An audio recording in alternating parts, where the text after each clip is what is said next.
we would rather hire people that are working on something, because everyone is, to your point. Yeah, and it's indicative of self-awareness. Yeah. Which we know is a key part of emotional intelligence and leadership. You got to have that self-awareness. Well, totally self-awareness. And I mean, to be what we would call a servant leader, a leader who is there to serve the growth of the people that are in the company or their followers, right?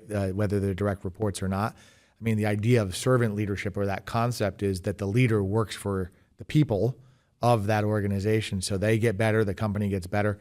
But the word is, to be a really good servant leader would be empathetic. Are you empathetic and listening? Those are two key criteria to be a good servant leader. Are you listening to what someone wants to do? And then there becomes, and we talked about this in our last session with our team that you helped lead, this difference in, so being a servant leader, being empathetic, and then what's the difference between coaching somebody up, with a coaching model, right? They just did a presentation, or they created some sort of client, financial model or something. And our coaching model says, well, what do you think? How did it go? Okay, depending on what they do, what could you have done better? How do we do it? That's the coaching model. It's those 3 steps. And the servant leader, though, has to listen. And oftentimes, what we taught at the last session was, that's the coaching model. Now, if someone responds back and says, I just don't think I can get there, right? Or there's excuses of what went bad, and we can't get there. So at some point, that has to become a counseling discussion, right? It has to be managed. Not everybody, to your point, is going to blissfully say, yes, I can do this better, and go do it, right? And so that's a key component, I think, for those people that say coaching is soft.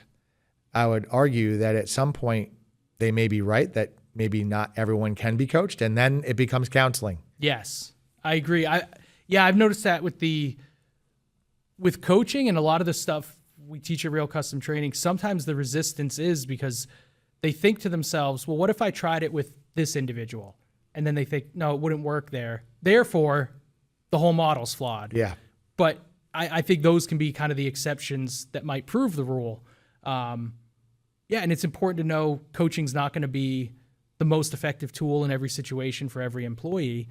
But like you said, then you can transition into counseling. Yeah. Where you are holding people accountable, setting clear expectations, and still doing your best to help them reach those. But yeah, it's not a kumbaya, it's okay that the report was late.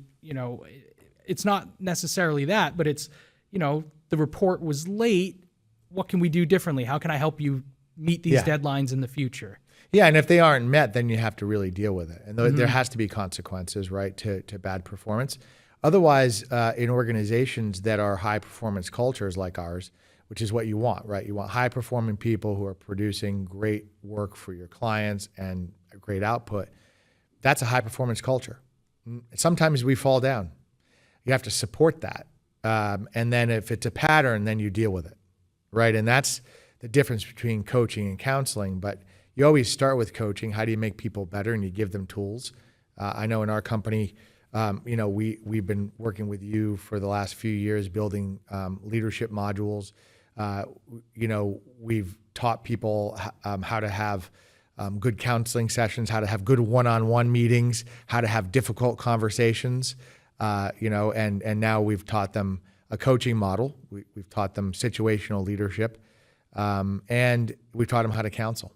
And those are some really good tools for upcoming next generational servant leaders. And every company should think about having the right tools that their leaders can use that builds a high performing culture.